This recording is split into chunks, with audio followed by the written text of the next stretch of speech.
Сайн байцгаана уу үзэгчдээ сонсогчдоо бүсгүүчүүдэд зориулсан On and On подкастын яг 4 дахь дугаарын цаг мөчид та бүхэнд хүрч байна. Тэгэхээр манай подкастын зорилгыг бол манай сонсогчдод хэдийнэ мэдчихсэн байгаа. Энэ бол бүсгүүчүүд бид одоо гоё халуун яриа өрнүүлэнгээ бие биендээ ирчгэж өгдөг байгаа. За энэ удаагийн зочноор хараад шууд мэдж байгаах одоо ичний монголоороо оглсон Ариуна маань Ариун тунгалаг энэ удаагийн зочноор оролцож байна. Ариунада өдрийн мэнд хүргэе. Баярлалаа. Чамд өдрийн минь бас яг одоо чиний подкастыг сонсох туртай үргэлж одоо сонсож дэмждэг залуучууд бүсгүүчүүдтэй бас энэ өдрийн мэндийг хүргэе. Олон төрлийн хүмүүс үздэг байх гэж боддоо шүү дээ. Харин тийм ирчүүд бас сонсдог юм байлээ. Тийм дам бүсгүүчүүдэд гэсэн чинь. За өнөөдөр маш гоё өдөр болж байна л да. Өнөөдөр би бас яг 10 жилийн өмнөх энэ өдөр анхныхаа хүүг үлгэдэж авч ийлаа. Ээж болж ийлаа. Тэгээд Ариуна маань баярлалаа. 10 жилийн сюрприз олгочоод эхлүүлэхээр хийж аваа тий. 10 жилийн дараах энэ өдөр тий бас одоо удахгүй бяцхан өөрөө үлгэдэж авах гад ингээд сууж байгаа. Бид хоёрын бол одоо яг хоёулынгийнх нь хоёр баяр давхцсан өдөр байгаа учраас бид хоёр тийм телевиз одоо за телевиз хөтлөгч гээд ингээд гоё ажил мэргэжлүүдээ ярихаас гадна яг одоо бит хоёрын хувьд бол ээж за тэгээд одоо бяцхан ертөнцийг хөвлөдөд хийж байгаа энэ жирэмсэн байх хамгийн гоё эмэгтэй хүний хамгийн гоё аз жаргалтай амьдралынхаа талаар хоёлаа хуваалцъя. За тий баярлалаа. Альнаас нь эхэлж ярих уу? За альнаас нь эхлэв. Асуултуу саяных юу? Ариунагийн одоо бид нар чинь ингээл жирэмсэн болчихоор ер нь жаахан би хүндрээд эхлэхээр сэтгэл хүндрээд эхэлдэг те ингээл янз бүрийн юмд санаа зовох нь ихсэл за тархлаад байгаадаа санаа зовоол за зарим нэг хүн бол хордлоготойдоо санаа зовоол те ер нь ингээд нэг мэдээж тавгүй болж эхлэх үе яадаг. Ариуна бол жирэмснийхээ энэ үеийг маш гоё аз жаргалтай туулаад байгаа байхгүй юу? Би бүр онцгойлон энэ асуултыг асуумаар байна. Ямар жор байна?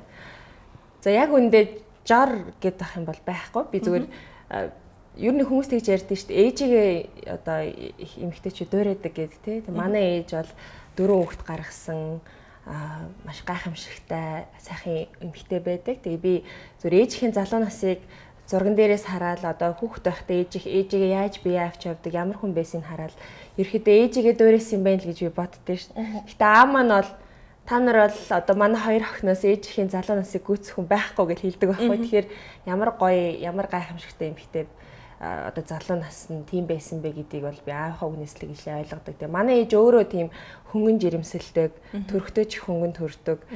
Тэгээ төрсийнхээ дараач би энэ их хурдан тэхэрдэг тийм л юм бэ хүн юм байл л дээ. Тэгэхээр тэрийг би одоо дуурайс юм болов уу гэж бодсон шүү дээ. Яг үнийг хэлэхэд би одоо ингэ жирэмсэн болчихлоо гэдэг хордлого байхгүй. Янз бүрийн нэг гормоны өөрчлөлтүүд гэж ярьдаг шүү дээ. Тийм зүйл үнэхээр бас тиймэрхүү юм мэдэрч үзхийсэн гэж одоо байхгүй. Дээрээс нь одоо би нэг жирэмсэн болчлаа гэдэг нэг эргэн тойрныхаа хүмүүс нэг жоох юм дарамт үзүүлдэг хүмүүс бүгдийг гэж хэлээгүй л дээ. Нэг тиймэрхүү тохиолдол байдаг шүү дээ, тий.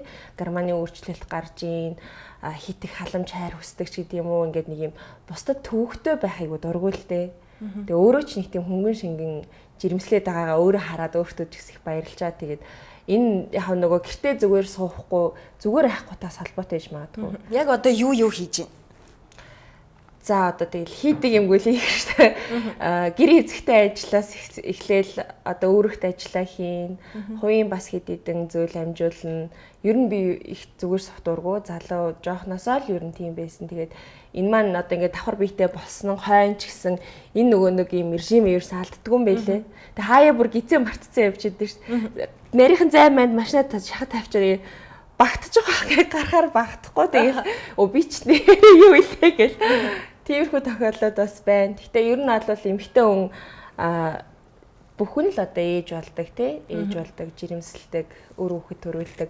Гэхдээ тэр үеэ гоё хамгийн гоё аз жаргалтай мөчөө гэж бодож тэр цаг хугацаагаа одоо хоёулаа байна шүү дээ тий. Ганцаараа биш хоёулаа. Тийм үеэ их гоё аз жаргалтайгаар туулж өнгөрүүлээсэ гэж би ер нь эмэгтэйчүүдэд тэр тусмаа жирэмсэн ээжүүдэд зөвлөмөр санагддгийн. Тэгээ надаас бас ганц нэг одоо сошиалар их хүмүүс асуугалаа л да. Инстаграмаар ч юм уу, фейсбүүкээр. Тэгэхээр аль болох гоё юм энэ жирэмсэн байх хугацаагаа өөр хүүхэд тээж байгаа энэ цаг мөчөө гоё аз жаргалтай өнгөрүүл. Өөрийнхөө дуртай юм хий. Дуртай одоо орчиндөө оч. Дуртай хүмүүстэйгээ уулз. Гоё тий хаана ямар гоё зүйл байна. Гоё сайхныг харж мэдэр, гоё сайхныг сонс. Тэгвэл дагаад нөгөө одоо хөвлөд байгаа ураг хүүхдэд ч гэсэн нөлөөлнө. Ер нь л би өглөө хосготаал тэгж боддоо шүү дээ. энэ хороо дээр яах гэж ирсэн те би гоёыг сайхан юмыг харах гэж сайхан юм сонсох гэж сайхан зүйлийг мэдрэх гэж л ирсэн. Тэрийг мэдрэхээр сэрж ийн гэж бодож бастай. Тэгэхээр тэр жишээнээрээ намайг тойроо өрөөлж байгаа хүмүүс маш гоё энергитэй сайхан хүмүүс байдаг. Тэгээд ер нь хүн бодлороо тэгж бодоод ч тэр юм уу цаанаасаа л сайхан байгаад идэв шүү дээ. Тэгээд жирэмсэн хугацаагаа ер нь бол ажиргалтай өнгөрүүлэхээсэй л гэж хүсэж байна. Мэдээж одоо янз бүрийн өөрчлөлтүүд гарах тохиолдлууд бусад эмэгтэйчүүдэд байгаа л да. Одоо гормоны өөрчлөлт гарах ч гэдэг юм уу. За ажилдаа ядрах тийм тохиолдлууд байлгүй л яах вэ? Гэтэ тэр болгоныг бусад хүнд ч гэсэн тохиолддог зүйл шүү дээ гэж бодож ер нь даван толгой хичээдэг. Хүндлэнгийн нүднээс харахад надад бол одоо арин нэг жирэмснийхээ үеийг хамгийн гоё авч явж байгаагийн хоёр жорыг би хүндлэнгийн нүднээс тодорхойлоод байгаа байхгүй. Нэг нь ном, нэг нь аялал юм уу? Одоо байгальтайгаа их ойрхон байгаа болов уу гэж. Дандаа надтай хамттай байдаг юмнууд байна л та. Би одоо хүмүүс төгжрлээр юу хийдэг вэ гэд аюух ярьдаг штэ. Ингээ зарим хашигнол бараг төгжрлийн хугацаанд хоол энтер хийдэг энтер гэл ярьдаг штэ. Би бол одоо ингээд жолооны хаалганы хажуу талд нэг хайрцаг байдаг шүү дээ. Наашин татаа онгодог. Тэн дотор би дандаа ном хийж авч явдаг. Төгжирлээ одоо тооромсон дээрээ гიშгүүл гიშгээ эсвэл араагаас салгаж би намаа уншаал суучдаг. Тэгээ нэг мэдсэн чинь нөгөө гэрэл мэрэл нас цаа арай биш. Тэрийг яал зохицуулж штэ хажуудаа хөөхтэй суулгацсан байвал нөгөө эмхтэн үнийг ийм төрөлхийн инстинкт байдаг штэ. Бүх юмд зэрэг анхаарал хандуулж чаддаг чадвар. За тийм нөө ажилласаа хамаарат бас телевизийн хүнд бас яг энэ чадвар суучт юм болов. Чамд бас бол байгаа гэж би бол итгэлтэй. Олон юм руу зэрэг анхаарал төвлөрүүлж чаддаг. Тэр утгаараа ер нь номд их дуртай. Тэгээ энэ чанарыг манай аав суулгаж өгсөн. Маш их ном уншдаг. Ер нь хүнд ингээ хүүхдэд үлгэрлэх хэрэгтэй гэж ярьдаг штэ. Хүүхдээ хас мань л манайх маш их номтой. Тэгээд аав маань л байнга орой ажилласаа ирээл ном сонин уншиж болох юу вэ л бариас очдог хүн байсан. Тэгэд би зүгээр харсаар байгаа л ингээд ном унших хэрэгтэй юм байна гэд ер нь аавасаа сурсан учраас тэрэн зүгээр дадал болсон юм шиг санагдав. Яг одоо ямар ном уншиж чинь? Ер нь одоо ном уншиж хэлснээсээ хойш хэдэн ном уншсан бэ? Ер нь тоолж үзснээс л цуглуулдаг уу? Тоолж бол үзээгүй. Гэхдээ ингээд хаяа нэг хуучин лагерт ч юм уу ингээ хуучин юм хадгалдаг янзлах шаардлага гардаг шүү дээ. Аав ээжийн лагер дээр очивол кентнер дүүрэн гэл юм янзлах болол. За чи нэг юм ухаас суучхаараа салдгүй шүү нөгөө юм хийн гэсэн өн хийгэр гэл манай ээж авт хэлдэг. За тэгэл би номын хайрцаг онгоолгоол тэгэл өнгөрөө тэл өдөржин толгон дээр малгай тавьчаал өдөржин нөгөөдхөө ухаас суучдаг. Тэгэл ер нь хуучны намнууд маш их гаргаж ээж аавханд хуучны намын сангаас намнууд их цуглуулсан. Тэгээд нөгөө унших тусам юу гэдгийг дээ номдоо тавих шаардлага гэдэг юм уу? Тэндэрсэд намаа сонголт штэ тий. Өөр болоод байгаа. Тэгээ би ер нь түүхийн нам, хувь хүний одоо намтар тэгээд бас жоох юм гүн утга учиртай нам унших аюу дуртай л да. Одоо ингүүл баяжин тэгвэл хөөрхөн болно гэдэг намд бол үнэхээр дургу. Зөв хуучны яг юм сонгодог одоо зохиолуудад арай юм үгийн баялагтай тийм маш гоё одоо сэтгэл төрүүлэхээр ном унших дуртай. Тэг яг тийм ном уншсны дараа бол хэсэгтээ одоо тэрнийг одоо мууд гэж ярьдаг штэ. Ном уншсан тэр мэдрэмжээсээ гарч чаддаггүй. Тэгээ үнэхээр таалагдсан ном байвал би яг номныхаа талаар нөгөө уншсан ревю бичдэг байхгүй юу. Хит хитэн битсэн байдгийн зарим номоо уншаад уйлан дуулан янз бүр болно. Нэрэ бид нар чинь жирэмсэн байхдаа их ном уншдаг шүү дээ. Одоо яаж те жирэмснийхээ үеийг даван туулах эсвэл төрөөд одоо хүүхдээ Франц ичиг өсөх үү эсвэл Япон ичиг өсөх үү юу гэх мэтчлээ. За тийм төрлийн ном уншиж ерөн төрөлтөндөө хэр их бэлтэж 10 жилийн дараа төрөх гэж шүү дээ те. Одоо ёстой тийм ном уншдаггүй шүү дээ. Яг үнийг хэлэхэд нөгөө миний сонголтод ер тийм ном байдаггүй. Яг зүгээр би бас зарим хүмүүсийн одоо бичсэн юмнуудаас харж байхад тэр хүүхэд өсгөх, хүүхэд хүмүүжүүлэх, хүүхдийг хүн болгох тэр зүйлийг бол хин нэг нь зааж өгдөггүй гэдэгт би бол итгэлтэй байдаг. Нэг төрлөх юм битэн хүний их хүний нэг инстинкт байдаг шүү дээ, төрлөх мэдрэмж гэж байдаг. Тэг би ингээ 10 жилийн дараа төрж байгаа. Ер нь бол нэлээд хол зайтай төрж байгаа. Тэгээд төрөх гэж байна. Тэгээд энэ хугацаанд яг л одоо охиноо яаж өсгөж ийсэн тэр арга барил одоо бол надад буруу юм санагдахгүй байгаа. Үр дүнг нь өөрөө үзэн явж байгаа учраас хүүхдүүдээрээ тэр арга барилал барина да гэдэг. Ер нь гайгүй төрчихсэн нөө тий. Одоо жирэмсний йог энтерт яваал бид нар чи ер нь нөгөө төрөх тусам эмхтэй хүн чи бас нэг жоохон туршлагачаад байна шүү дээ тий. Ингүүл гайгүй төрчихсэн. Манай оны бол туршлагатай гурван хүүхэд төрөсөн яаж одоо би юу яа. Ер нь тийм байдлаар бие бэлтэж байна. Ер нь бол мэдээж бэлтгэх байх уу. Одоо бие бэлтэн, сэтгэл зүгээ бэлтэн, ямар сандал өчгтөр нөхөртөөгөө ярьж ирсэн. Одоо охиноо хүүхдээ гэж ярьдаг байсан бол одоо хүүхдүүдээ гэж ярьдаг болох нэрштэй гэл өчигдөрхөн ярьж ийсэн санаж байна. Тэгэхээр ер нь бол яг хүүхдийг өсгөх тал дээр төрөлтөнд бэлтгэх тал дээр ер нь одоо нөгөө өмнөх төрөлтөөс их өөр болчихжээ. Орчин нөхцөл ч өөр байна. Эмнэлгийн үйлчилгээ ч өөр болчихож гой болж юу эсвэл зарим нэг сөрөг зүйлс хിവэрэл байна одоо энэ тэнд явхад хүн зам тавьж өгөхгүй ч юм уу эсвэл бас ингээд стресс хэм байдаг шүү дээ. Би яг нэг өмнө өөрөө нэг анзаардаг юм байна. Өмнөх нөгөө жирэмслэлт маань гадаадд байсан л да нэг Шанхайд жирэмсэн байсан учраас тентгийн нөгөө орчин нөхцөл маш тайван юунаас ч ингээ айжчих шаардлагагүй тэг их тайван нөхцөл жирэмсэн байсан би одоо тэрийг айгүй их сайн одоо ялгааг нь харж ийн л да. Гэтэл одоо ингээ нөө ажил хийж аж ирэмсэн байж үзээгүй. Тэг ажил хийгээд давхар биетэй болсон чинь нийгэмдэр энэ одоо энэ давхар биетэй хүмүүс, эмэгтэйчүүд, за дээрээс нь хүүхэдтэй хүмүүс яг одоо энэ Улаанбаатарын орчинд байхад ер нь хэцүү байна гэдгийг өөрөө жирэмсэн болол хүн ойлгох юм байна. Тэрнээс би одоо жишээ нь зүгээр ажиллагаа явж байгаа хүн бол яг хүн зам гарах чивэл зам тавьж өгдөг. Жирэмсэн хүн урдуура халахулдаг гэл имээ өгөө зааж өгсөн. Яг тэр журмаар байгаад байгаа боловч яг нөө өөр дээр тулгархаар аюух стресстэй юм байлээ. Гадуур явхаар урдуур хайгуур дайрна. За тэгэл нөгөө нэг юунд супермаркетд тэрэг түрээл явчихад тэргээр ингээл цохох мохч шин тиймэрхүү юмнууд ингээл гарна. Эмнэлгийн үйлчлэгийн дээр ч гэсэн бас мэрсэр жоохон дотоод хэлмэг юмнууд надад зүгээр ажиглагдаалаа. Зүгээр явандаа сайжих байх. Гэхдээ 10 жилийн өмнөхтэй харьцуулахад бас л жоох удаашралтай байна уу даа л гэж би зүгээр хувьдаа тэгж боддгоо шүү.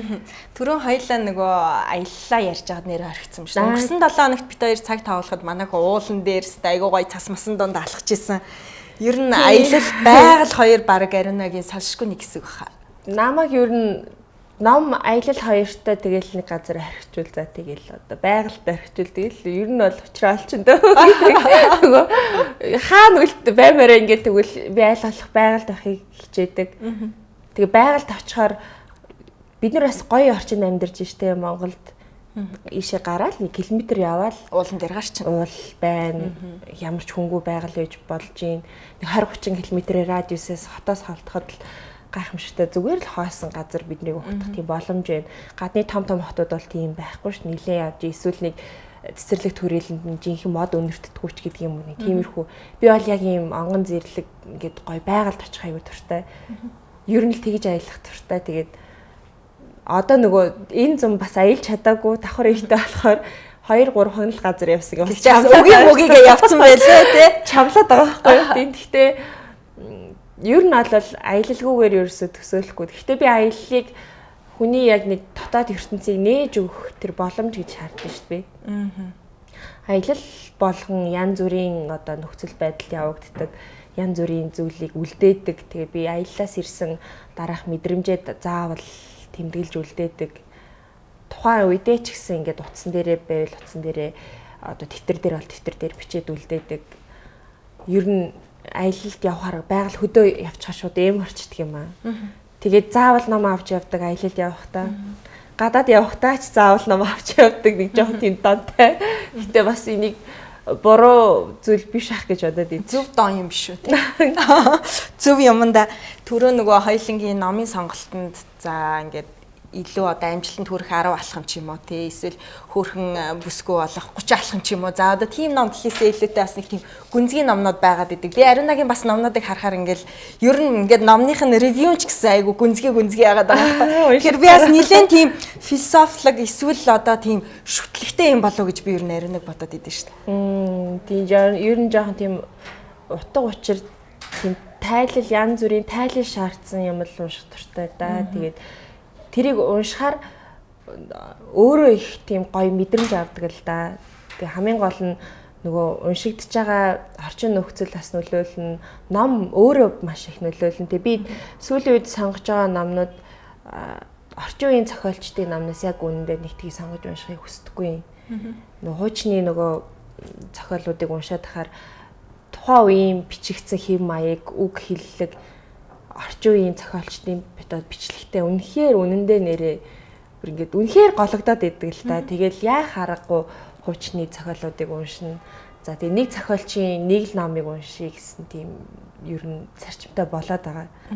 Ингээ 2 3 зохиолыг уншчихаар ерөөхдөө тэр зохиолчийн нэг юм арга барилыг би одоо нэг амар редактор хүн биш. Гэхдээ зүгээр энгийн уншигчийн зүгээс бодоход ерөөхдөө л нэг арга барилыг нь олоод харчдаг нөгөө тухайн зохиолчийнхаа.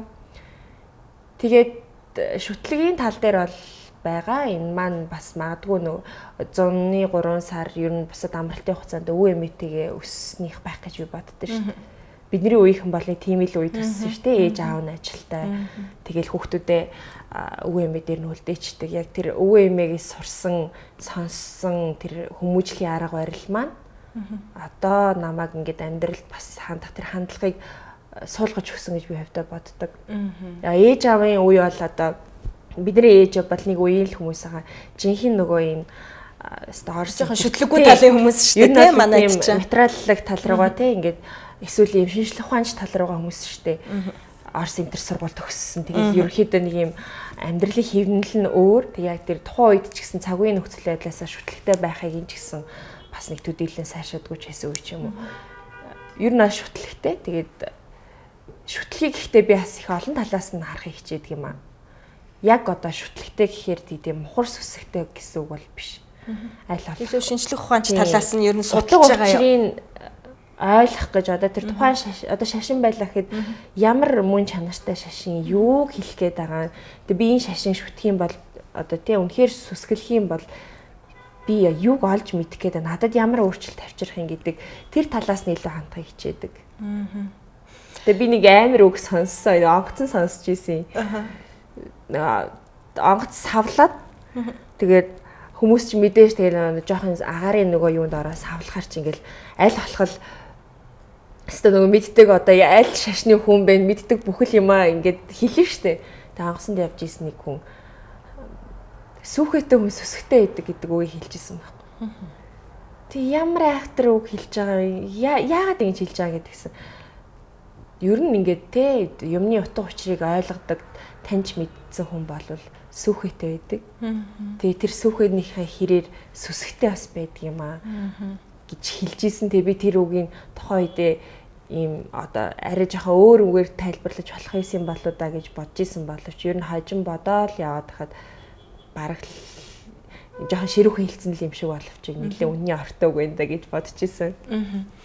Түрүү нөгөө өдөртөө их олон юм амжуулаад байгаа юм шүү дээ. Би одоо ариунагийн зарим хийгээд байгаа юмнууд бүр тоолтчлаа тийм. Хувийн бас зөндөө ажил амжуулж гин. За тэгээд улсынхаа ажлыг бас хийж байгаа. Эфиртэй үүрэгт ажиллаа хийм. Үүрэгт ажиллаа хийж байгаа. Тэгээд эмэгтэй хүнд чи үүрэгт ажиллаас гадна бас олон үүрэг байдаг шүү. Нөгөө айлын эзэгтэй байна, ээж байна. Сая хүртэл ингээд охин руугаа залгаад хамаг ажиллаа зохицуулаад тийм. Тэгэхээр энийг тэгээд дээрэс нь одоо давхар биетэй хүн энэ болгоныг өөр нь амжуулахад ямар одоо дүрэн баримталж энийгээ ер нь амжуулж чадаад байна. Өглөөг эхлүүлэхээс эхэлж гэнэ үү? Эсвэл сэтгэл санаагаа өөдрөг байлгахаас эхэлж гэнэ үү? Альва нэг юм дадал зуршил гэж нэг зүйл байдаг шүү дээ. Одоо энийг би жишээ нэг 4-5 жилийн хугацаанд бол сурчсан зүйл биш. Багасаа л ер нь тийм зүгээр сухт дургу хүүхэд байсан. Тэгээ айгүй олон юм амжуулж тийм юмыг таньж мэдэх туртай хүн байсан гэх юм уу да. Энэ юу юм бол тэр юу юм бол энэ яадаг юм бол энэ яг юуг хэлэх гээд байгаа юм бол одоо энэ юу сурдаг мэрэгжил юм болч гэдэг юм ингээд аюу тийм янз бүрийн сонирхолтой байсан. Тэгээ тэр хэрээрээ маш хүн болгонд адилхан 24 цаг ногдож байгаа тийм. Гэхдээ энэ болгонд тодорхой одоо сурч мэдж болох бүх боломжийг ашиглаж сурах гэж би багасаа жоон тийм байсан юм аа. Тэгээд тэр дадлаараа л явд юм шиг л шүү дээ. Өглөөг бол тэгээ мэдээж гэрийн эзэгтэй эхнэрийнхээ үүргийг гүйцэтгэн. Гэтэ би тэр гэрийн эзэгтэй эхнэрийн үүрэг гэдэг дээр гэрийн эзэгтэй гэдэг бол нэг тустай. Эхнэр бол тустай гэж үздэг. Тэгэхгүй одоо бүсгүйчүүд маань гэрээ сайхан цэвэрлдэг, сайхан хоол хийдэг, өөр хүүхд бүх ар гэрээ бүгдийг зохицуулдаг. Тэгээд өөрийгөө сайн эхнэр байна гэж үздэг боловч нөхөрт гэрийн эзэгтэй биш эхнэр хэрэгтэй шүү дээ, тэ? Ойлгож ярилцдаг, дэмждэг, чиглүүлж өгдөг. за одоо ажилд нь оролцдог болвол зарим тохиолдолд ингээ санаа бодлоо хуваалцдаг, сэтгэлийн сонсдог. Тэрнээс биш аягаа сайн угаадаг, хоолоо сайн хийдэг гэр эзэгтэй бол эхнэр биш байхгүй юу? Энэ зөвхөн миний хувийн бодол бүсгүүчүүд маань юу гэж хүлээж авах бол гэдгээс яас санал сэтгэлээ хуваалцах бах те. Энэ хоёрыг ингээ тусна байлгавал илүүтэйгээр хоорондын харилцаанд ч дээрээс нь өөртөө гаргах цаг хугацаанд ч бас боломж байд юм гэж харсан. Гэр эзэгтэй үргийг бол заавал орой хачид хийх ёстой биш те. Бусад цаг завсар зайгаар намжуулж болно. Хаяа нэг хийхгүй ч гэж болно шүү дээ. Хаяа яагаад ингээд заваараад ингээд навшраад бүх юм нь холилдоод яа тийм байж болохгүй гэж. Тэ тэрийг хин нэг нь босоод хийсэн ч болно, хийхгүйсэн ч болох байхгүй юу. Гэтэл маш сайхан бие авч явдаг. Тэгээ дээрэс нь нөхөртөөгөө сайхан ойлголцдог, нөхрөө ойлгодог эхнэр хүн байх ёстой гэдгийг. Гэтэ энийг бол би бас нэлээд хугацааны дараа л ойлгосон л та. Мэдээж хин нэгэн хэлж өгөөгүй. Тэгэхээр энэ хоёрыг тэнцвэртэй байлгаж ийжэл жинхэнэ гэр эзэгтэй жинхэнэ эхнэр хүн гэдгийн энэ баланс таард юм байна гэж ойлгосон. Тэгэхээр би бол өөрийгөө нэг тийм гэрийн ажиллаар уяад хайгуу дургу.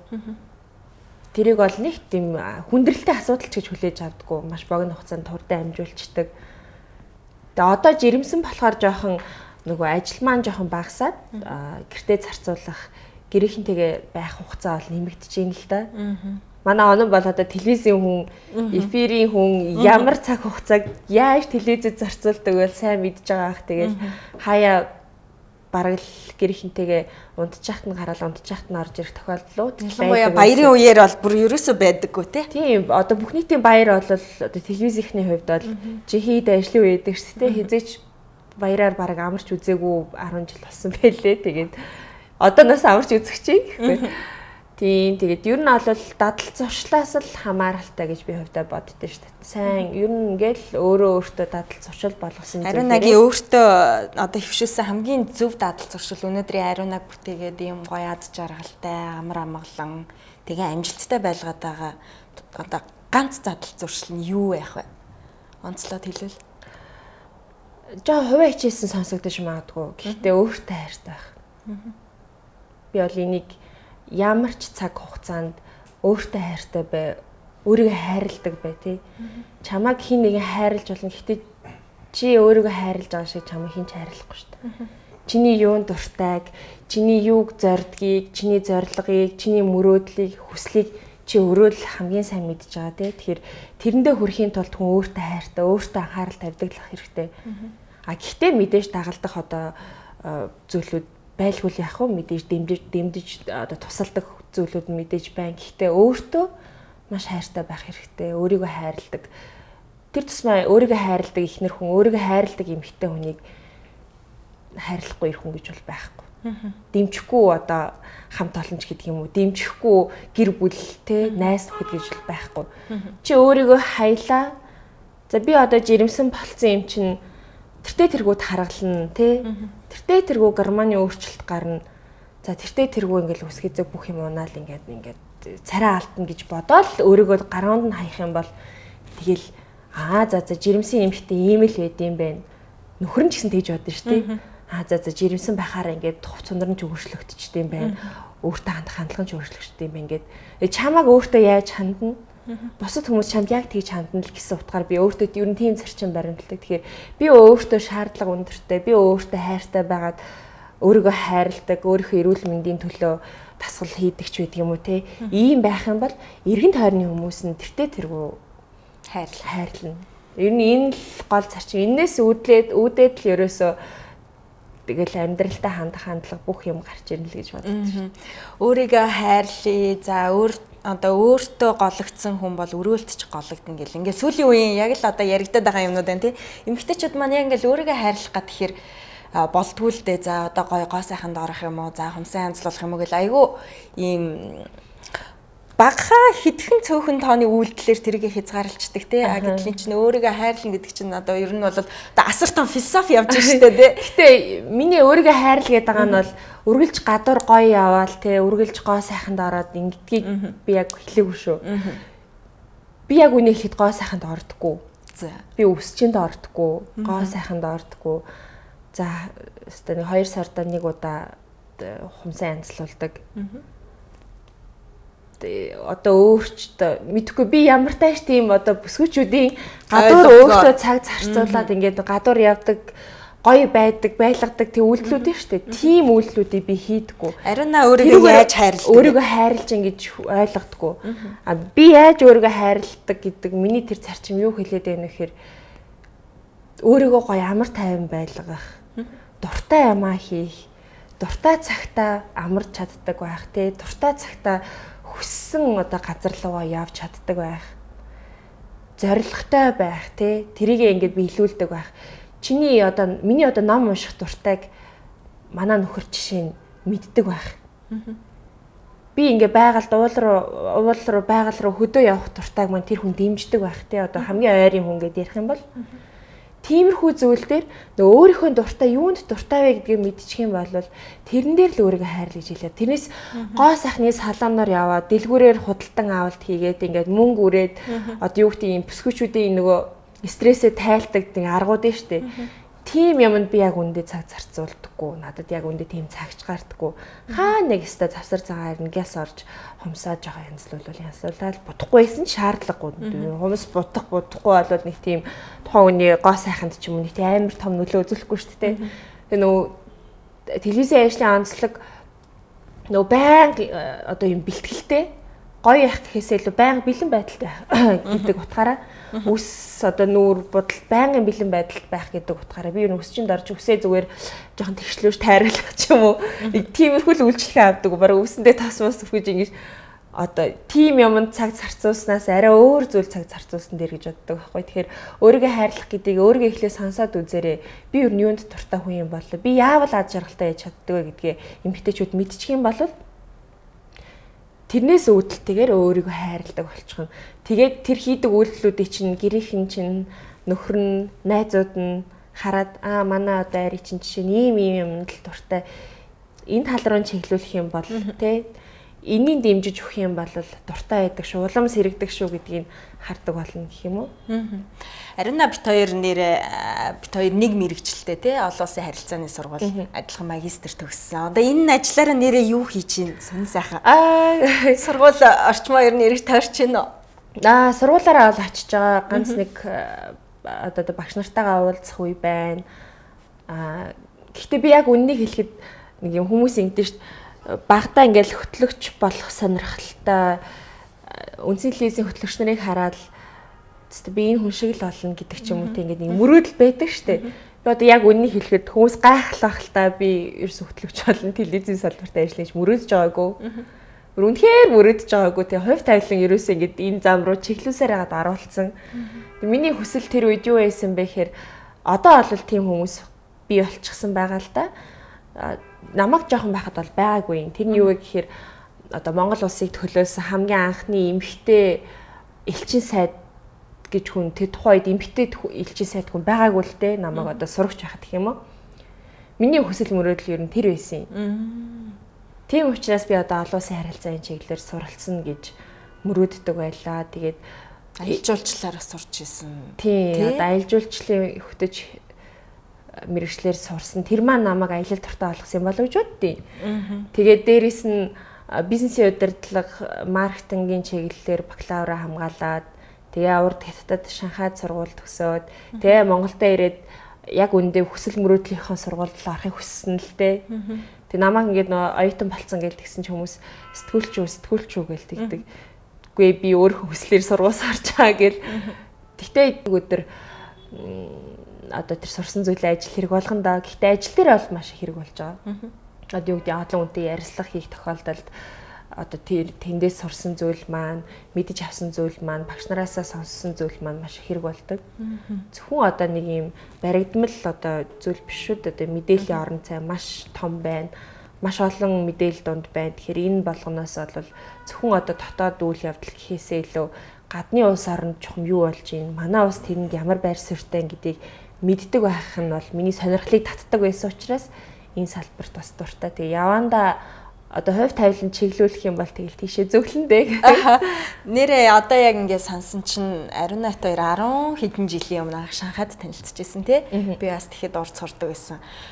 би бас аялал жуулчлалаар сурдаг байсан. Тийм үү? Тэрний дараа бид хоёр харилцаанд бас ингээд тааралцсан. Тэгээ одоо телевизийн салбарт тэгээд нэрээ ингээд бодоод утсан чинь тэгээ 10 жилийн өмнө анхныхаа хүүхдээ үлдсэн ингээд олон бас адилхан юмнууд байдгийн байна. Тэгээд яг одоо надаа ингээ ариун натаа яриа сууж байгаа нэг тийм гоё дотроос дүүрэн байгаа мэдрэмж төрж ийн л да. Эмэгтэй хүн ер нь нэг тийм одоо ер нь 30 одоо жоохон магтчих дээ 30-аас дээш насных ингээл бид нэр нэг 10 хэдэн наснд ярьдаг байхад бол айгу том ихчнэр санагддаг гэсэн те барыг нэлээд хөвшинч болцсон юм шиг. Яг одоо ингээл өөрсдөө ирсэн чинь магтаалч юм уу эсвэл өөрсдөө ч ярьж байгаа юм уу гоё ингээл те болсон жимс шиг өөрөө өөрийгөө ойлгочихсан юунд дуртайгаа мэддэг болсон харьцангуй бид нар юм хин нэгний одоо үгэнд шууд автдаг биш ч гэдэг юм уу биднэрт олон сайн чанарууд төлөвшөөд эхэллээ л те. Тэгээ ажил амьдралаа сонгочихсон үр хүүхдтэйгээр яг ийм чанаруудыг би бүр ингээд яг ариун натаа яриа сууж явахдаа те өөрийгөө юунд дуртайгаа мэддэг, өөртөө хайртай хүмүүсээр өөрийгөө хүрээлүүлдэг гэх мэтчлэн яг одоо ингээ айгүй гой гой чанарууд мэдрэгдээд байна. Амьдралыг яг одоо утга учиртай амьдрал, яг баялаг амьдрал гэж ариунагийнхаар юу вэ? Ер нь бол яг өнөөдрийн амьдрал уу? Ерөнхийдөө ингээд нэлээ юм нөгөө таймтай хариулт өгөх гээд байна л да. Гэхдээ би жоохон задлаад хэлэх юм бол утга учиртай амьдрал гэж өөрийнхөө амьдрсан амьдралыг хэлэх болов. Тэрийг бол юм дураар амьдрсан амьдрал гэж хэлэхгүй л дээ. Одоо мэдээж энэ амьдралын сонголт болгоныг би өөрөө сонгосон те. Эсвэл хин нэг нь чиглүүлж өгсөн гэдэг утгаараа миний сонгосон амьдрал учраас миний бүтээж байгаа миний дунд нь одоо ингээ оршиж байгаа амьдрал гэдэг утгаараа энэ байгаа амьдралынхаа энэ мөн чанар энэ одоо агуулгад нь өөрөө багтаж оршиж амьдарч чадж байгаа маань л одоо энэ гайхалтай тэр одоо амьдралаа туулж байгаа нэг хэлбэр юм уу да. Гэхдээ мэдээж амьдралд янз бүрийн л одоо юу гэдэг сэтгэл хангалуун бус байх үе энэ төр байна. Гэхдээ би яг нэг юм амьдрал энэ төргээ ярьсан шиг айгу сонирм байна. Бас тэгж хэлэхээр одоо би юу гэмдэ мэдээж одоо ингээл амьдрал үзсэн янз бүрийн насны хүмүүс байгаа. Гэхдээ миний найзууд донд одоо жишээ надаас 5 6 ихч 4 5 ихч ингээл одоо янз бүрийн төвшний хүмүүс байдаг л да. Тэгээ би багасаа л өөрөөсөө ингээд ихч ах хүмүүстэй нэг сургууль сурж исэн гэдэг утгаараа ер нь нэг жоохон юмыг арай жоохон өөр өнцгөөс харах тэр нөхцөлийг жоохносоо сурсан болов. Тэгээ би айгүй дураараа хөхтэйсэн байхгүй юу? Айгүй ирэх. Айлын 3 дахь хөхт мөрт доороо дөвтэй штэ уг нь. 3 дахь хөхт мөртлөө бараг айлын баг хөхчийг тэгж эрхэлж өссөн.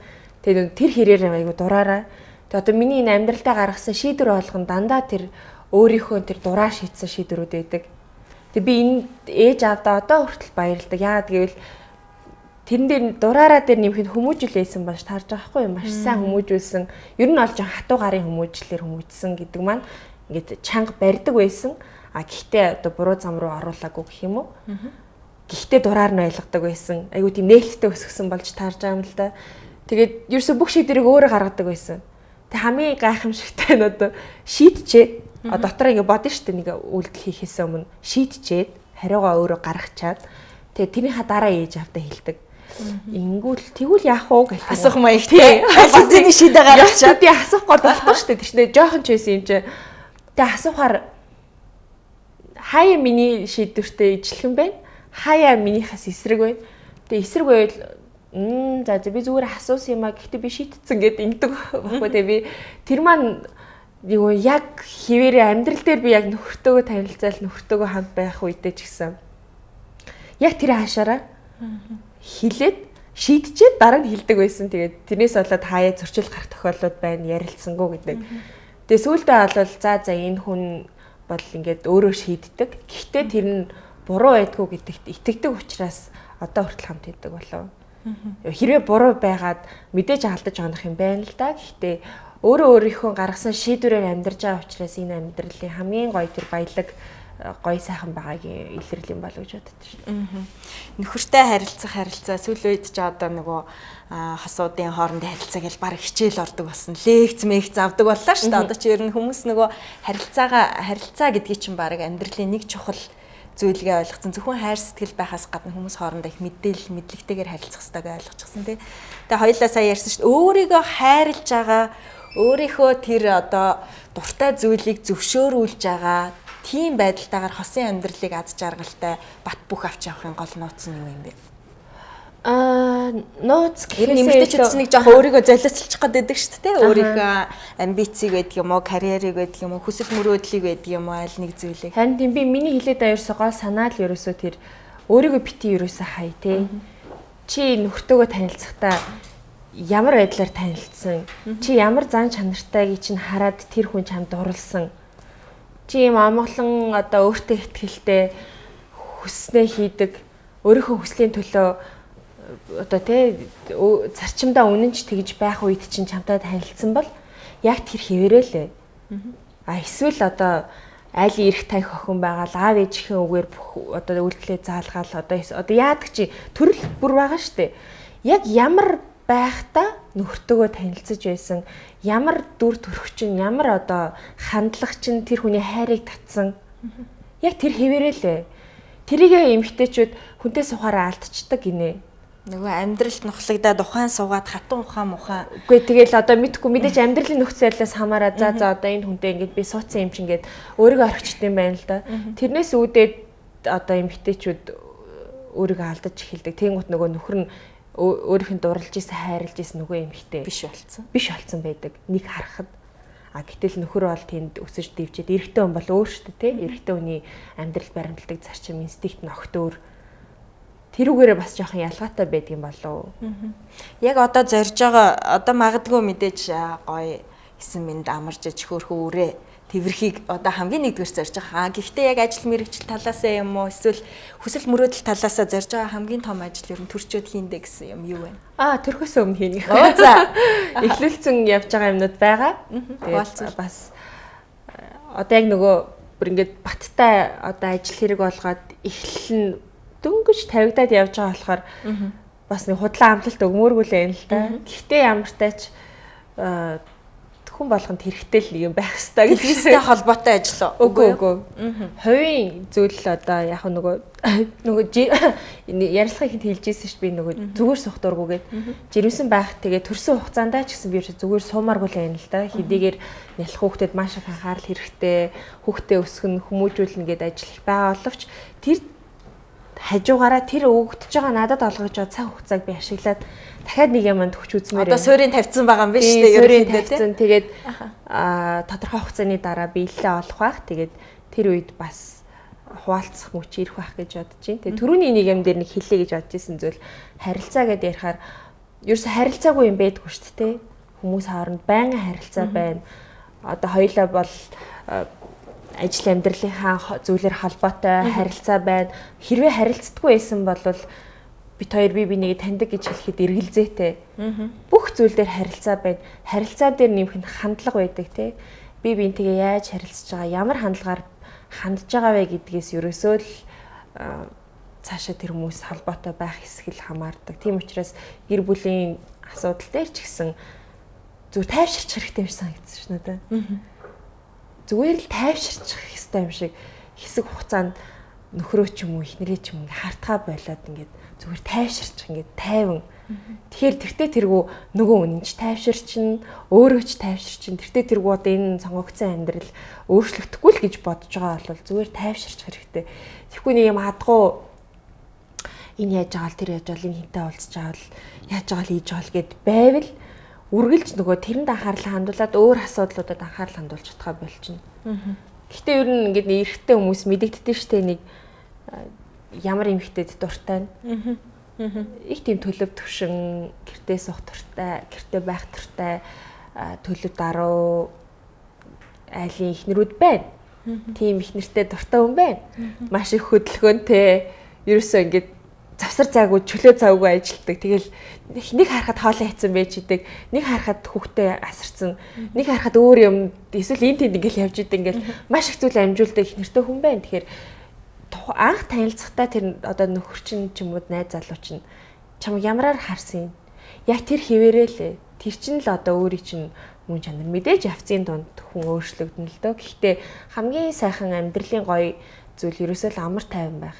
Сэтгэл зүрх амар тайван байх юм бол дагаад бүх зүйл тайван байна. Тэгэхээр хиний хажуу тайван байж чадчихээн. Тэр айгу зөв сонголт хийсэн байна. Ер нь хэр ууртай вэ? Би юу? Уурчтай ялгаатай шүү дээ. Ажлаас олж уурлах тохиолдол байна. одоо манай ажлынхаа үзэл одоо шууд эфирийн өмнө ч юм уу уурлах тохиолдол байна. Тэр ихтэй зөвхөн ажлыг сайн явуулахын төлөө уурлаж байгаа өөр тэгээ мартчихдаг. Ер нь бол уурыг нэг тийм уурлаад тах туртай биш. Удаан байлгаад ах дурггүй. Уурал бол маш богино хугацаанд бараг л эргэж харах төдийд мартчихдаг. Сэтгэлээр унах ч гэсэн тохиолдол байгаа гэж түрүүн бит хоёр ярьжсэн. Сэтгэлээр унсан тохиолдол ер нь хэр хурдан буцаас сэрэгдэг вэ? Тэрнээс ер нь өөрийгөө яаж аварч гардаг вэ? Би бол аринаг хараад хад нэг удаан тэр ангалт донд байгаад ах төрлийн хөө биш юм шиг байна. Тийм, ер нь бол тэнд байгаад ах туртай биш. Тэр нэг мэдээж унах тохиолдол байна л да. Гэхдээ тэрийг ил гарах айгуу дургу. Мэдхгүй энэ нөгөө одоо олон жил олонний өмнө телевизд ажилласантай маань холбоотой гэж магадгүй би боддог л да. Тэгэл хаяа мэдээж уурлаж гомдох, сэтгэлээр унах янз бүрийн асуудал гарна. Тийм үед бол ёстой ингээл ажлын хаалгыг ч юм уу гэрийн хаалгыг татаад орохдоо үлдээчээл ордог. Тийм мэдээж тэндээс буцаа гарна шүү дээ. Гарахтаа мэдээж асуудалтайгаа шууд нүүр тулна. Тэг яаж шийдэж болох уу? Ямар гарц байж болох уу гэдэг талаас нь аль болох бодох хичээдэг. Одоо жишээ хинээс хамааралтай байвч гэдэг юм уу те. Ингэсэн бол ингэх байж юу гэдэг одоо тийм харамсал байхаасаа илүү яаж одоо давн туулах ямар боломж нэгэнд одоо асуудлаа нөгөө шууд хүлээж авах гэж ярьдаг шүү дээ. Буддын философи ч гэсэн тийм байдаг. Өвчин ирлээ, өвчнөө өөрийн мэд хүлээж ав. Зовлон ирлээ, зовлонгоо өөрийн юм шиг хүлээгээд авчих. Тэгэх юм бол тайвширчна. Нэгд тэр зовлон ирэх үүлийн чи өөрөө тарьсан л бол зовлонгоо өөрийн мэд хүлээгээд ав. Өвдөх тэр үйлийг чи өөрөө хийгээд энийг идэж болохгүй гэхэд нийдэд хортлого авцсан л бол тэрийг өөрийн өвчин гэл хүлээгээд ав. Тэрнээс шин энэ л надад өгөөд энэ хортлого болгочлаа ч гэдэг. Энэ л миний зовлон гарлаж явах хэрэгтэй гэ. Хин нэгнээс хайх биш зүгээр. Тэр нь тэгээ эвлэрч тэгээ эвлэрхээр гарсан гараал ирдэг шүү дээ. Тийм болохоор би нэг тэр одоо сэтгэлээр унах янз бүрийн асуудал тулгархад нэг төгшөөгөө тэн дотор нэг удаан байх дурггүй. Живэд идэх юм байна. Живчүүл тэмүүд гарахгүй айгүй. Ер нь тийм тохиолдол байна л да. Нэг ингээд тэр ингээд гуниг готрол руугаа орчих юм бол за тэгэл бас хэсэгтэй байгаад тах талтай. Тэр тэгж бас үтсэн. Өөртөө аяхын гүнзгий хүн штэ тий дотгошоогоо сайн ухаж төнхдөг учраас өөрийгөө айгүй их ухах туртай л да. Өөрийнхөө сэтгэлтэй ажиллаад өөрийнхөө яахаар ямар байдгүй ямар тохиолдолд ямар шийдвэр гаргадаггүй ч гэдэг юм уу. Би ер нь ямар сэтгэл зүйтэй, ямар сэтгэл мэдрэмжтэй хүн бэ гэдэг өөрлөгөө ажиллаж сурчгаар хүн. Тэгэл за энд удах юм бол би ийшээ энэ дотроос мүд гарахгүй нэ те.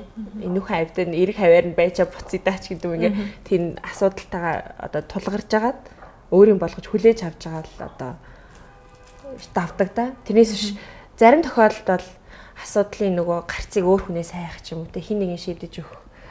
Эсвэл хин нэгэн шийдтэн гарч шийдэж өгөөсэй хүлээх тохиолдлууд хүн болгонд л байдаг. Гэхдээ ийм үе би бол даваад арай өөр дараагийн шатанд гарчихсан явж байгаа юм. Тэгээ эн чинь мэдээж олон одоо дадал зуршлаас үүдэлтэй. Зарим нь номноос уншсан зүйл байна, зарим нь зүгээр амьдралын одоо болж байгаа үйл явдлуудаас тунгааж бодож сурсан ч зүйл байна. Хин нэг мэдээж миний тулсан амьдралыг туулахгүй учраас миний үтсэн одоо жаргал зовлон идэлхгүй учраас би л гарахгүй бол анаа чи одоо ингэх юм бол ингэрээ тэх юм бол тэгэрээ гэвэл чи хүсэхгүй гэж болно шүү дээ тийм биш байж болно ш тэр гарцсан. Тэгэхээр өөртөөгөө л ажил сурах хамгийн чухал. За Ариунат хоёр түрүүн анхныхаа хүүхдийг 10 жилийн өмнө төрүүлээд одоо бол ерөнхийдөө үр дүнгийг хараа явж байна те. Өсөж байгаа хүмүүжүүлж байгаа маань бас сайн байгаа учраас өнөөдөр бол одоо анхныхаа үр дүнг хараад амжилттай явж байна гэж. Тэгэхээр хүүхэд хүмүүжүүлэх арга барилаас хаваалцахгүй. Хүүхдийг ер нь яаж хүмүүжүүлэх гэсэн юм бэ? Өөрөөр нь байлгах юм уу? Эсвэл зааж зааварлаж хаяа нэг бас нэг гарын амт үзүүлэх ёстой юм уу? Ариунагийн ер нь туршлагыг саналцсан. Би нөгөө өөрөө түрүү ярьж ирсэн айгүй эрэгтэй хөссөн гэдэг. Тэр маань надад бол одоо зүгээр би бодох нэ маш их хайран донд өссөн гэдгийг би мэдэрдэг байхгүй юу. Одоо ч тэр хэвээрээ том болчихвол аав ээж дээр очихоор айл ирэх хүүхчиг тэгэл ээж аавч бүр эрхлүүлэл унт ээж аавах гэрт ирсэн унт тэгэл унтаалч байна. Эд хаал идүүлэл гэд маш их тийм эрхэлж хайран донд өссөн. Яг тэр хэрээрээ охиноос яг тэгэж өсөх гэж би хичээсэн. Тэгээд аль болох би ер нь элдэн янз янаас хордохгүй. Эрх чөлөөтэй өсөгдөг гэх юм уу? Шийдвэр гаргах боломжийг өөрт нь өгдөг. Тэгээ айгу дураар нь өсөгдөг гэх юм уу. Тэгтээ мэдээж диктатуртай байх боломжтой. Гэхдээ би бол гэртээ хүүхэд бол яг өөрөөхөө байх хэвээр. Тэр диктатур одоо тэр нийгэмдэр харилцаа юу гэдэг тэрийг бол сургууль нь маш сайн ойлгож чадчихаа. Тэгэхээр миний хүмүүжийг сургуультай ингээ баланслаад байгаа байхгүй. Орос сургууль болохоор Оросууд ямар диктатуртай илээ те. Үүдэнд нь орохт нь захирал нь өглөө болгон гар урьж мэдлдэг. Тэгээ бид нэр ерөөсө сургууль руу н ордоггүй. Зөвхөн сургуулийн хашааны үүдэнд үлдээгээл оруулцдаг. Тэр хүүхэд ороод хувцаа газар хаяад орхих юм бол хичээлээ тарахад газраас л хувцаа авч өмснө. Тэрийг хин нэг нь зохицуулж өгөхгүй. Тийм учраас өөрөө нөгөө бие даах чадварыг би илүү их бие даалгаж өсгсөн гэх юм уу. Тэгээд 3 сартаас нь бүр нялх байхад нь 3 сартай байхад нь л би тусдаа манеж орон дээр унтуулдаг байсан. Яг би өөрөө айгу амар тайван баймаар штэ. Би сайхан унтмаар байна. Тэгээд ээж маань бас аюулгүй байдал талаасаа хүүхдээ битгий хөвтөж өгөөл хүүхдээ тусна унтуулж игээд хэлж өгсөн учраас тэр үед нь тгээс сургацсан одоо манай хүүхд бол хаач ганцаараа унтаа сурчдаг. Имээтэйгээ өөтгөө гадаад энтер явхад ямар ч асуудалгүй ганцаарынгийн өрөөнд оруулаад унтуулахад нэг барууны хэм маягтайш нэг хүүхдэд өрөөнд ороод унтчихдаг. Яг тиймэрхүү байдлаар өссөн. Тэгээ жоохносоо ер нь бие даацсан учраас одоо энэ тэнд хүүхдээ ганцаарынгийн байлгах хэвээр ерөөсөө санаа зовдөггүй. Тэгээ тэр бие дааж өсөх гэдэг хүүхдэд аягүй чухал юм билээ. Гэхдээ мэдээж хүүхдээр нь байлгах хүүхэд байх тэр гоё аз жаргалыг мэдрүүлэх нь бол чухал л та. Ихтэй айл болох тэгж зодод занчих ч үт юм уу загнах үе бараг байхгүй. 1 хэлнэ, 2 хэлнэ, 3 хэлнэ, 4 дахь дээр нь жоохон чанга дуурдаг. Тэгэл чанга дуурал эхлэнгүүт одоо нөгөө том болоод өсвөр нас хүрэх гэж шүү дээ. Одоо 10 настай 11 хүрэх гэж байгаа гэдэг чинь ер нь бол нөгөө бас бие даацсан хүүхд чинь хит хим өөрийнхөө орон зайд оруулахаа болчдөг юм байлээ л дээ. Гэтэ биеийн том болоод байгаа бол санаа нь хөөрхөн цаанаа жоох хүүхдэрээ хിവэрэ байгааг ингээл хараад хүүхдээ аяг ажиглах туртай. Ямар үйлдэл дээр ямар үйлдэл хариу урвал үзүүлж ийн яахаар яаж ийн гэдэг нь аяг их анзаарах туртай. Тэгээ би аль болох ингээд нөгөө том үнтэй харьцаж юм шиг харьцдаг л да. Бүр жоохноос нь тийм байсан. Айгуу ч их эрт хилд орж исэн. Тэр нэг маш тод ярьдаг болохын тулд би яг том хүнтэй ярьж байгаа юм шиг яг ингээд ижил харааны төвшөнд харилцдаг байсан. Жирчин хаана байгаа ингээл бид хэд ч болоод ерөөсөө хэл амаа залгаад болдог шүү дээ. Ямар сайндаа нэг 2 ой гарантай хахт манай найзууд ирэхгүй юу. Тэгэл нэг ганц үе залуу байсан юм одоо бидний гэр бүлийн найзууд. Тэгэл нөгөөдөг чи дүүди дади үжүжүжү гэл фах юм ярьсан юм шүү тэгсэн чи намайг галтагаан цогсон чи манай хүүхд ирсэн. Ээж гэлэхгүй. Яасан гэсэн чи энэ ах юу гэх ойлгохгүй нэ. Тэг чи юу ярьсан гэ нөгөө найзаасаа асуусан чинь хүүхд чи гого баба дүүди дүүдүүл гэж ярьдаг үстэй хин. Гү наа чин жижигэн л болохоос хүн штэ. Чи ингээ харалта хилд орцсон хөлд орцсон. Чи зөв хүнтэй ярьж юм шиг ярилдаг. За хизээ тэгчихсэн ингээ гайхаад гүй чи яг том хүнтэй харилцаж байгаа юм шиг зүгээр ингээ хүнтэй ярьж байгаа юм шиг ярил л та. Нааш тэгээ яриа сурцсан юм а гэдгсэн чинь тийм үү ч тэ ямар сайн ингээд би хүүхдтэй яг тэгж харилцдаг. Тэг хэзээ ч ингэж дээрээс ингэж харьцахыг хүсдэггүй. Нөгөө багаас нь тгээс сургацсан. Тэг ямар сайн манай ээж манай гэрийнхэн чи өстө хүүхдтэй яг өөртөө амраар өсгсөн. Чи өөрөө амар тайван байх гад хүүхдээ өөртөө тарлаа өсгсөн байх гэж хэлж ярьдаг байхгүй. Тэг одоо бодоход нэрэл тэгсэн юм шиг. Нэг хит их юм. Ээж нь ирэхгүй л бол унддаггүй хүүхд байдэн штэ. Ээж нь л одоо чиглүүлж өгөхгүй бол хоолоо иддэггүй. Тийм хүүхдүүд маш их байдаг.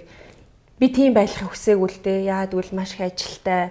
Тэг өөрөө завгүй байдаг болохоор яг өөртөө тарлаад өсгсөн. Тэгэл яг жоохноос нь эхлүүлээл одоо сандлан жижиг байх бол жижиг байлгаал яг суух хэмжээнд нь сандлын тамсгал, ширэгийн тамсгал, ширийн дээр хоол идүүлээ сургацсан. Ганцаараа хооллоод ингээд ширийн яад хизээч араас нь хөөж би хоол өгж үзээгүй.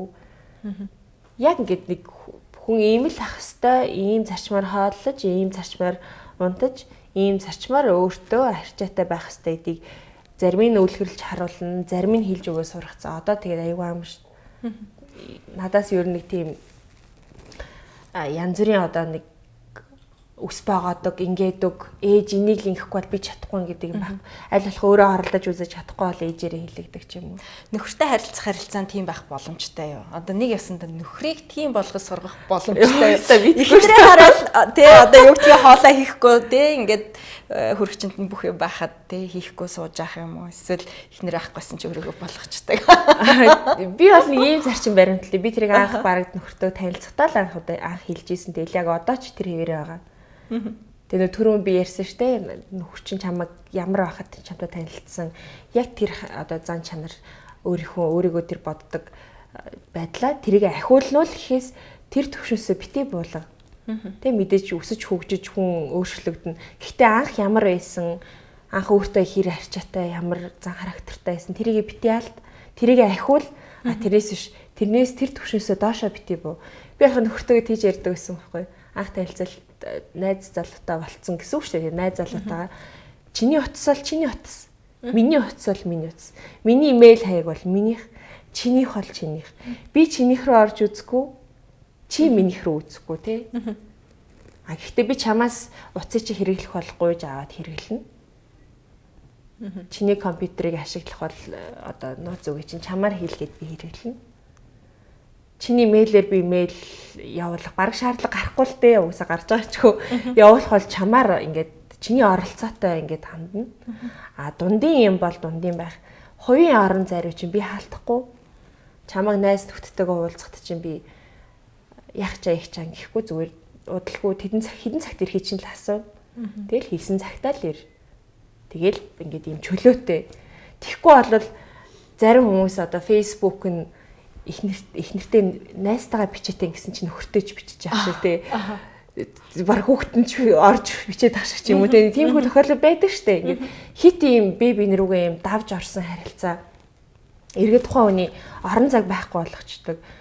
Тухайн хүний хувь хүн гэдэг тэр мэдрэмжийг байхгүй болгочтой юм шиг санагддаг. Тэгээ би өөрөө тийм байх хүсдэг учраас нөхөртөө би яг тэгж ханддаг. Тэр эрх чөлөөг нас олгодог байх нь шүү дээ. Тийм. Тэгээ тэр чинь мэдээж хязгаартай шүү дээ. Чи эрх чөлөөтэй бай гэл дураар нь тавиад явуулчихж байгаа гэсэн үг бол бас биш. За. Ер нь бол жоо хаартчилсан байх гэж хичээдэг. Өөрөө ч гэсэн би бол төвний өмнө нээлттэй ажилтдаг хүн болохоор би одоо ажлаа хийж ингээ худлаа ярих ямарч боломжгүй. Ингээ хасаагаал харахад би сууж штэ тий. Зургтаа хасаа харахгүй даа л гэдэг ч юм уу тий. Ингээд хаана байж байгаа маань тодорхой, юу хийж байгаа маань тодорхой, ямар найзуудтай маань тодорхой. Тэрийг ингээд нууж хаахгүй би бинтэйгээ хуваалцдаг байх хэрэгтэй. Тэгэх юм бол хооронд нэг тийм асуудал үүсээд байхгүй болов. Гэхдээ нөгөө би биендээ гаргах цагийг л аягүй сайн гаргаж авах хэрэгтэй байна гэж сүүлийн үед л тийж бодож байгаа. Би биендээ нөгөө гэр бүлийн цаг гэж хүмүүс аягүй ярьдсан байна л да. Одоо гэр бүлэрээ хүүхдтэйгээ гуруулаа, дөрвүүлээ салхилыг, дөрвүүлээ цагийг өнгөрөөе гэдэг. Гэтэл шинжлэх ухааны ингээ хэллэгээр наваад үсэр гэр бүл судлаачид гэр бүл гэдэгт хүүхэд ордгоо гинэ. Эхнэр нөхөр хоёр ордог гинэ. Яа тэгэхээр тэр хүүхдийг өсгөж хүмүүжүүлээд дахиад нэг бие хүн болгоод гэрээсээ гаргаж байгаа шүү дээ. Одоо тэр дахиад нэг хүнтэй өөр хин нэгэнтэй суугаад амьдрал зохиогоод өөрийн гэсэн гэр бүлийг үүсгэнэ. Яг тийм учраас үлдчихэж байгаа нь хин үлдчихэж байна. Эхнэр нөхөр хоёр л үлдчихэж байгаа сте тий хүүхдүүд нь том болоод яваад төхөр. Тэгэхээр тэр хоёр хүнийг л гэр бүл гэж хэлэх хэвээр. Тэр хоёр хүн л бие биендээ хайр халамжтай анхаарал тавьдаг, бие биенийхээ зорилгыг ойлгодог, дэмждэг байх юм бол тэр нөгөө бат бөх байх тэр боломж болцоо байд юм биш үү. Би бол тэгж л хардаг да. Жохон арт ч сая жоох хэтрүүлчих гэлээ тий. Хаяа болол. Гэтэ надад бол өгөөж өгдөг шүү дээ. За бид хоёр өнөөдөр уг нь болол би анх танилцуулахдаа ичдийн Монголын Ариун гэж танилцуулсан боловч ажил баг нэг ч ярьсангүй. Бид хоёр илүү гоё Ариунагийн дотоод ертөнцийг ярьлаа, хүүхэд ярьлаа, хань ижил ярьлаа. Ерөнхийдөө амьдралдаа бас гоё баримталдаг зүйлсийг ярьлаа. Тэгээд төгсгөлд нь ажилтай холбоотой асуулт асуухгүй бол бас хүмүүс гомдох байх л да энэ чинь одоо. Тэ бас ичдийн Монголын телевизээр орой болгон гоё одоо гэрийнх нь хоймор телевизээр гарч байгаа. Тэгэхээр бид хоёрыг үзээ сууж байгаа хүмүүс хөтлөгч бол маш сайхан ажил, нэвтрүүлэгч бол үнэхээр сайхан ажилтай бид аль нь мэднэ бас олон хүний өмнө гарч тэр мэдээллийг хүргэнэ гэдэг бол үнэхээр нэр төртэй ажил. Тэгэхээр ийм ажил хий гэж хүсдэг хүн бас тэр чинээгээр их олон байдаг болов гэж боддог. Тэгэхээр тийм хүмүүст Ариуна хувийн зөвлөгөө өгвөл бид хоёрыг үзээ сууж байгаа.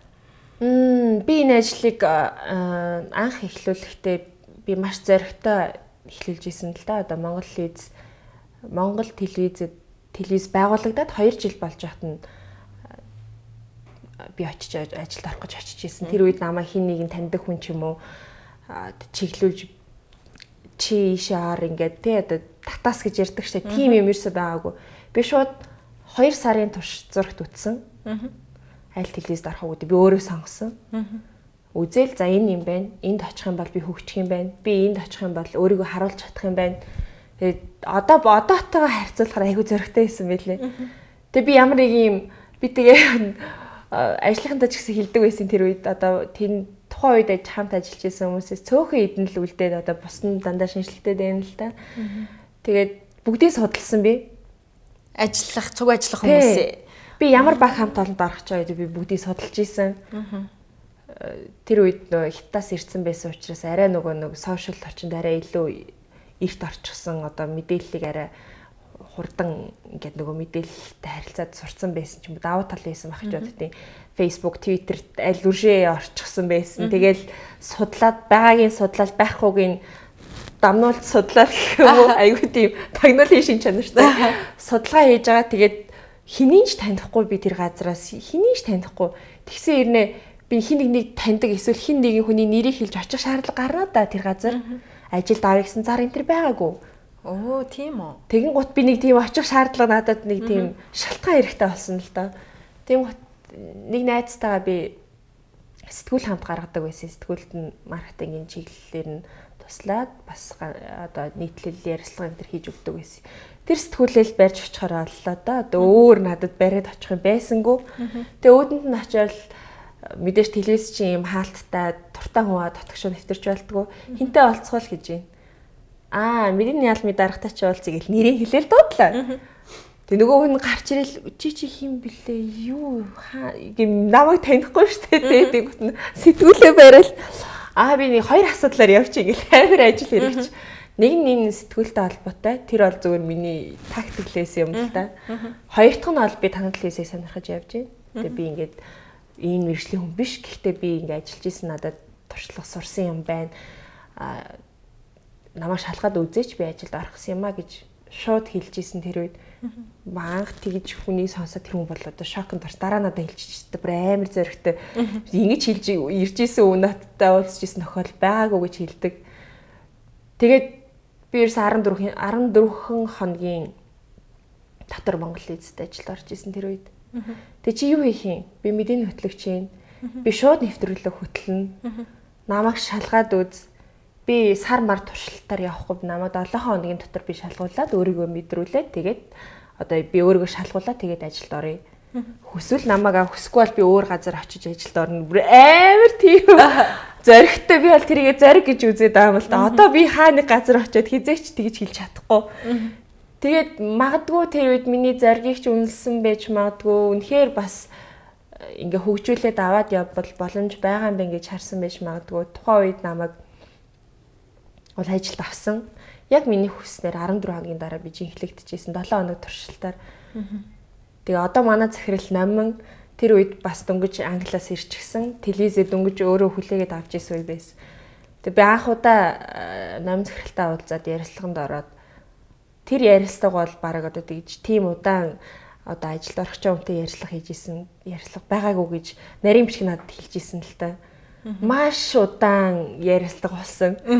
Хаанаас хурж ирээд те яаж яваад хаанаас хурж ирээд одоо манай телевизийг сонгоод манад орох гээд байна гэдэг талаас нь надаас маш олон төрлийн асуу. Би тэр асуултуудыг бүгдийг санаж ийн. Тэгээ ямар ч тач урт нэлээд урт ярьслага болоо те би өөрийгөө харуулъя. Би зүгээр суралцъя, би чаддаг болмоор байна, харуулмаар байна гэд би маш өөртөө ихтэйгээр хэлж ийсэн. Тэгээд тэрийг маань дэмжиж одоо энэ олон жил намайг дэмжиж ингээд өсөж хөгжөхөд дэмжлэг үзүүлсэн. Би тухайн үед хамт ажиллаж ийсэн. Одоо ч хамт ажиллаж байгаа хамт олондоо бас баярлалаа гэж хэлмээр санагддаг л та. Тэрнээс биш би одоо юу гэдгийг сургуулийн төгсөөгүй. Одоо сэтгүүлч мэрэгчлээ биш.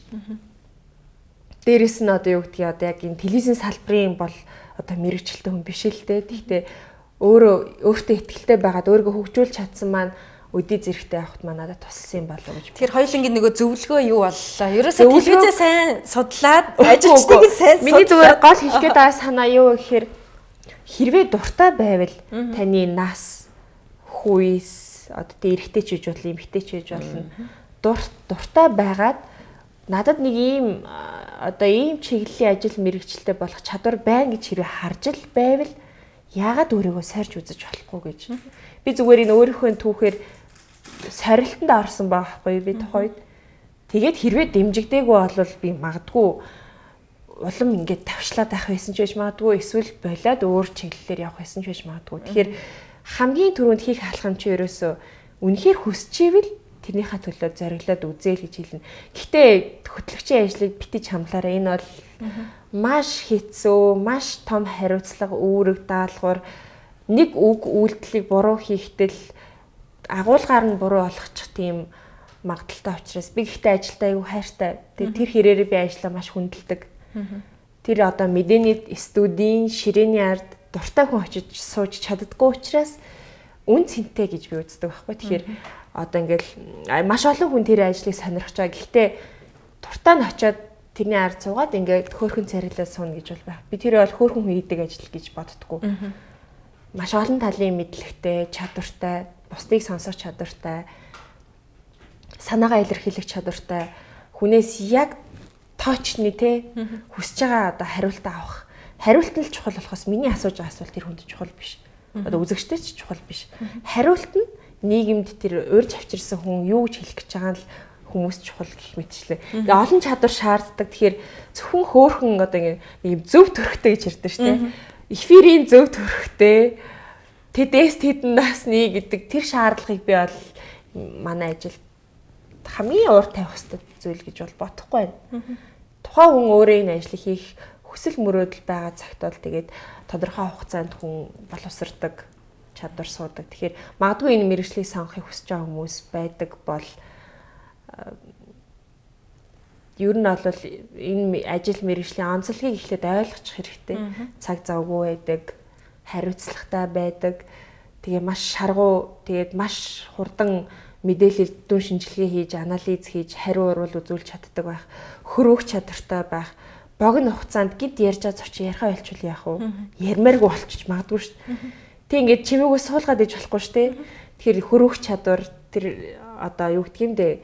Тухайн нөхцөл байдлыг аварж гарах тэр чадвар ч гэдэг юм уу. Богино хугацаанд тэр чадварууд аягүй чухал байдаг учраас сориод үзээсээ тэгээд үнэхээр болохооргүй байна гэдэг зүйл байвал арай өөр зүйл рүү өргөж эхлүүлэх юм тийм. Хуурамч итгэл өмчлөө өөртөө байлгаад ах хэрэггүй л гэж боддог. Ер нь хүсээ байвал сориод үзэх хэрэгтэй. Тийм, сориод үзэхэд мэдээж буруутах зүйлгүй ах гэж бодож. Хоёрт нь болохоор манай одоо нэвтрүүлгийн яг уламжлалт асуулт. Ерөнхийдөө бит хоёрыг за бүсгүүчүүд үзээд маш их урам авч байгаа гэдэгт би бол итгэлтэй байна. Яа тэгэхээр эмэгтэйчүүд чинь нэг тийм хүний одоо лекц хичээл гэхээсээ илүүтэй ингээ хоёр таньдаг хүн хоорондоо уулзаад ярьж байгаа нэг тийм халуун дотн ярианаас ингээд сэтгэл хөнгөрөх бол хөнгөрөөд ирч хүч авах бол аваад ингээд нэг тэр битэл одоо сошиал дээр яриад байгаа хэвээр сайн найзуудтайгаа 7 хоногт нэг удаа уулзчих гэнэ яаж ич гэнэ тэгээ баг тэрүүн шиг. Тэгэхээр эмэгтэй хүний нэг тийм онцлог байна л да. Ингээ уулзаа суухтаа маш гоё ирч хүч авдаг. Хоорондоо өөрөө мэдэлгүүл ингээл мэдээлэл солилцсон тий туршлага солилцсон явж идэг. Тэгэхээр бит хоёрыг бас үзээд маш олон одоо эмэгтэйчүүд бүсгүүчүүд маань тэгж байгаа ах гэж бодож байна. Бит хоёр бас сая маш олон гоё зөвлөгөөнүүдийг хэллээ. Яг одоо боддоор жишээ нь өнөөдөр за бие давхар байж болно, эсвэл ажил хайж байгаа байж болно, эсвэл өөрийгөө олох гээд байж байгаа байж болно, эсвэл нэг ууралчаад уураа дарч чаддгүй байж болно. Яг ийм байгаа нэг эмэгтэйд хоёулаа хэрвээ боддоор нөлөөлөё гэвэл Ариунагийн зүгээс юу хийж чадах вэ? Гоё унсан номноос хуваалцдаг ч юм уу, эсвэл гоё ярилцаа суудаг ч юм уу? Надтай уулзаасаа гэж хүсэж байна. Би зөвөр бусдыг сонсож, бусадтай харилцах их дуртай л да. Хүн болгонд өөрийн гэсэн ийм орон зай, өөрийн гэсэн өгөгдөл өгдөг шүү дээ. Тухайн хүний орчин нөхцөлч өөр, өгөгдөл нь өөр, орон зай нь өөр, бодол сэтгэж байгаа нь өөр. Эхлээд сонсоод тэр хүнтэй би ярилцаж үзмээр санагддаг. Тэр нөө ажил маань ч онцлогтой хүмүүстэй маш их ярилцлага хийдэг, ярилцдаг ажил учраас уулзаад үзвэл хэрвээ үнэхээр одоо би сэтгэлд нь багтаад энэ хүнээс бас хэрэгтэй юм сонсож чадах болоо гэж бодож байгаа байвал уулзаад үзмээр санагдчихээн. Тэгээд чөлөөтэй санал бодлоо хуваалцаад уулзахад бол татгалзах зүйл. Ер нь ямар одоо тэ статустай бүсгүүчүүд байвал зүгээрээ гэрэлсэн гэрлээгүй хүүхэдтэй хүүхдгүү нас тэр бол хамаагүй тий. Би бол аль болох дөнгөж одоо амьдрал төхөл алхаж орж байгаа залуу бүсгүүчүүд байвал тухайн үед би надад ингээ хилээд өгөх ихч ч юм уу тий. Би дээр 2 ахтай байхгүй.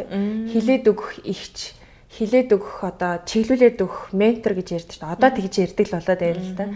Тийм хүн тухайн үед надад ингэж хэлсэн бол би тэгвэж үү гэж харамсахгүй л дээ. Гэхдээ ер нь зүгээр арай илүү байх боломж байсан байна гэдгийг би зөв одоо хараад байгаа хгүй. Тэгэхээр өөрийнхөө хамаатны үеэл дүүнэртэй ч гэсэн бас чадлаараа хэлж өгдөг. Инхийн болвол тэ чи миний амьдралыг хар, намайг хар тэ. Их чихэн амьдралыг харж байгаа шийдвэр гаргаад үз. Би бол айл алах ингүүл ингэн тэгвэл тийм гэдэг тийм зөвлөгөө хийсэн илүү зүгээр өөрийнхөө амьдрал дээр туршиж үзсэн, өөрийнхөө амьдрал дээр давж гарсан тэр байдлаасаа л хүмүүст хэлж өгөхийг л хүсэж байна. Тэгэхээр аль болох тийм одоо залуу эмэгтэйчүүд 20-тай 21-тэй тий шийдвэр гаргах гэж магадгүй сонголт хийх гэж байгаа, ажлаа сонгож байгаа, мэргэжлээ сонгож байгаа ч байдаг юм уу. Магадгүй нэг асуудал тулгараад шийдэж чадахгүй гарцыг хайж байгаа байдаг юм уу. Тийм тохиолдлуудтай асуудалтай байвал надтай уулзаасаа гэж хүсэж байна. Тэгээд чадлаараа бас чаддаг мэддэг зүйлээсээ хэлж өгөх болно. Тэгээд ном унших чинь бол хүн болгонд бас байгаад идэггүй шүү дээ. Зав зайнаасаа хамаарат. Тэгэхээр гоё ярилцах боломжийг олгож байгаа юм байна. Ярилцвал илүү дээр болоо. За баярлалаа. Тэгээ өнөөдөр бид хоёр Аринагийнхаа ертөнцөөр ерөөхдөө бол бас нилээд аяллаа. Тэгээд зарим баг хүмүүс сонсож байгаа юмнууд ч гэсэн ярьчих шиг л боллоо. Тэгээд бас гоё зөвлөгөөнүүд хуваалцлаа. За бас одоо манай подкастын сонсогч үзэгчдээс нэг бүсгүй маань те бас гоё яриа өрнөлөх юм боломжийг олголоо. Тэгээ ийм олон гоё боломжийг өгсөн Аринадаа маш их баярлалаа. Тэгээ би бас нэвтрүүлгийнхээ зүгээс бэлэгтэй манай нэвтрүүлэгтэй хамтарч ажилладаг Модхон гэдэг оюун ухаан хөгжүүлдэг тоглоомын дэлгүүрийн зүгээс Аринагийнхаа охинд бас энэ тоглоомыг бэлэглэж байна. Баярлалаа. Маш их баярлалаа. Намайг бас тоож нэвтрүүлэгтээ оролцуулсанд баярлалаа. Би өөрөө л хүнтэй ярилцлага хийдэг болохоос ш. Ер нь төдийлөн бас ороод байдаггүй. Төдийлөн ороод байдгүй ч ер нь л ордоггүй л дээ. Гэхдээ бас манай телевизийн дөрөмч байдаг. Өөр одоо телевизийн эфирээр гарах зөвшөөрлөхгүй байдаг. Гэхдээ энэ телевизээр гарахгүй юм чинь нээлттэй хүмүүст бас сэтгэлээ хаваалцахыг зорилоо. Тэгээд тэгжээд бас их янз янзын юм асууж байна. За тэгээд нөгөө нэг ярьдагч мэрэгжил нэгт нөхөртөө ууцх сайхан байлаа. Тэгээд удахгүй бас гоё бяцхан ертөнцийг хүлээж авах гэж байгаад нь амжилт хүсье. Эсэн минь амарчсныхан дараа өр хүүхэд нь гоё тэг хүн хүлээж авдаг басныхан дараа очно. За тэгээрээ маш их баярлалаа. Ондоо бас амжилт хүсье. Мундаг ажил эхлүүлээд явж байгаа юм байна. За баярлалаа. За бидэнтэй хамтаасан үзэгч сонсогчдоо маш их баярлалаа. On and On подкастын шинэ дугаар танд хүрлээ. Танд амжилт хүсье. Баяртай. Баяртай. Нэвтрүүлгийг дэмжигч Модхон дэлгүүр